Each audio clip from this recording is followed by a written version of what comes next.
Oh, welcome to Everyday Adventures. What is it? I don't know, actually. Just starting. Sort of spawned out of seeing all these YouTube videos of, I've watched a lot of YouTube, as I guess a lot of people do, and there's so much content out there, it's amazing. So why do we need another piece of content? Not so sure we do, but I'm not really doing it for anybody but myself. And if you want to watch, it's great.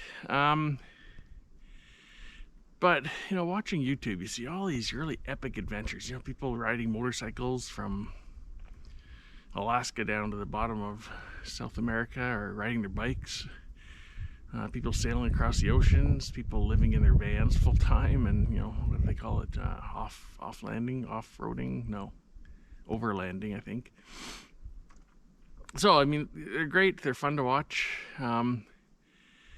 But realizing not everybody, can give up their life and motorcycle around the world, or live in a van, or, cycle across the world. Just, but honestly, every day can be an adventure. And not every day. By everyday adventure, I don't mean I'm doing something every day. Sort of just means every day, mundane and just, ordinary. For my aged mother, walking across the park is an adventure sometimes. Or, a lot of people in her building, it's, walking around the block can be an adventure. And, even a middle-aged guy like me, an adventure can be taking a walk in the woods like I am today, or doing a rail trail, or doing, and there's some that are going to be more epic, a train trip across Canada. That was a great adventure. Canoe trips can, but it doesn't, it can be a walk through your neighborhood, it can be walking in a local park. Those can be your own everyday adventure. And I'm going to document some of the things I'm doing. Whether anybody watches, it doesn't really matter. Mine not going to be, hit the thumbs up or subscribe. If you want to, go ahead. 10 people see a video. I did a video a couple years ago of a canoe trip I did down the Mattawa River, and boy, I'm not sure what I'm at. I'm over 100 views, I think. I haven't checked in a while, but that's really not what it was about. It was a good canoe trip, and I thought I'd document it. And part of it, I have a GoPro. I bought this GoPro a couple years ago, and you record stuff. What else do you do with it? Put it on the web for all the world to see. And yeah, I'm not in it for the likes or the hits or the thumbs up or anything like that. If they come, that's fine. If not, doesn't really matter. Anyways, hope you enjoy some of my everyday adventures as I move forward. It's a beautiful early spring morning. First week of March. No snow left in the bush. There's little patches of snow. But I'll come back up here in a month or a few weeks, and this will just be a carpeted green. All the ramps will be out in full force, and you won't even recognize the place. The forest floor will be so green. Another walk in the woods on this beautiful day. Overlooking a nice duck or beaver pond.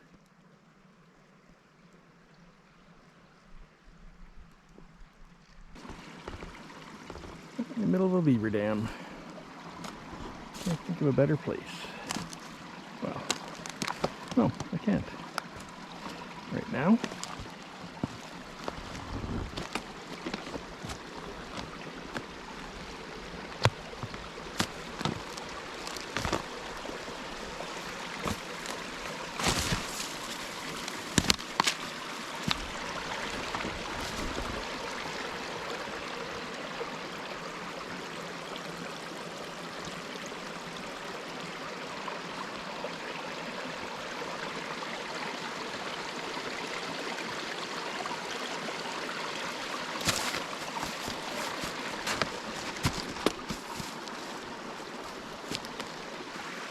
I've heard people talk about bush cleansing or bush, therapy, or I don't know what they call it, nature therapy.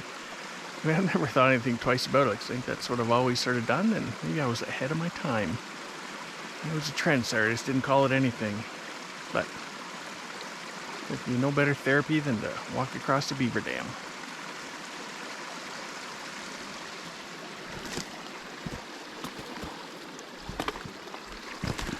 And if you fall in the water, you get some shock therapy at the same time, so it works out both ways. Good morning. I'm back on another adventure in the bush, another everyday adventure. Just wandered through this beautiful pine forest interspersed with beaver ponds and beaver meadows, and came across this great little stream and a huge beaver dam. I'll pan around and you can see it. I didn't try and cross that one. It's God, it must be a 6-7 foot beaver dam. So I came downstream a bit and crossed on this beautiful little creek. So there we go.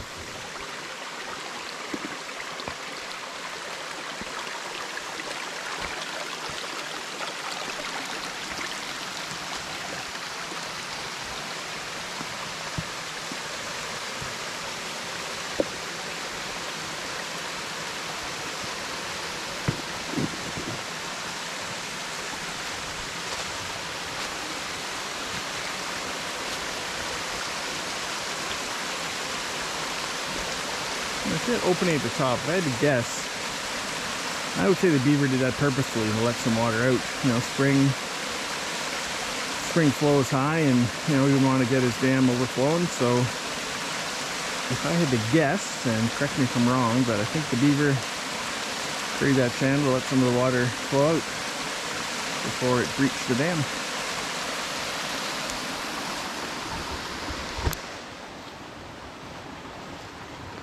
But that is just my guess. I'm gonna walk downstream a bit here.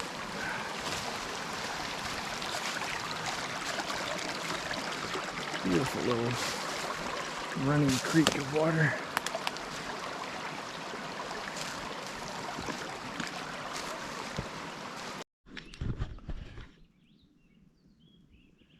Okay, I'm gonna say it again. Here I am, one of my favorite places.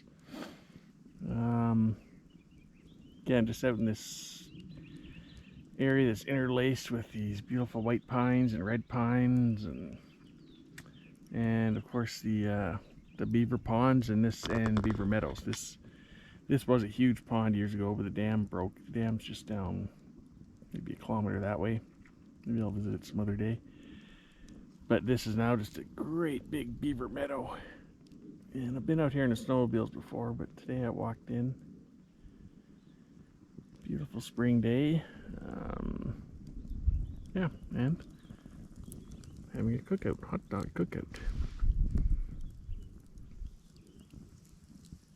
A little everyday adventure of the hot dog cookout and a walk in the woods.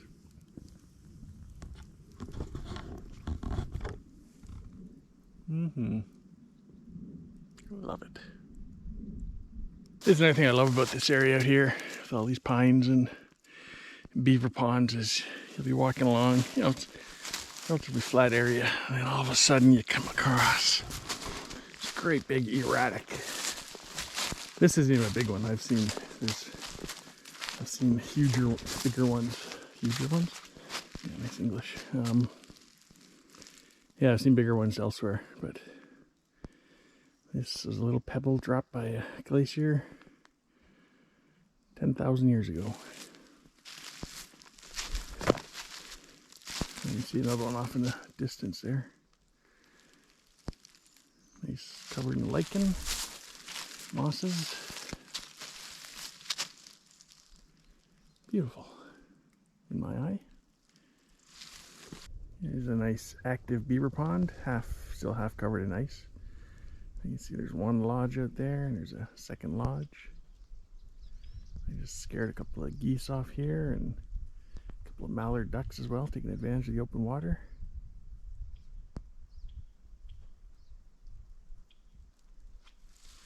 My blue sky has turned gray, so I don't know if there's rain coming in, but I think I'll head back out. Still beautiful though.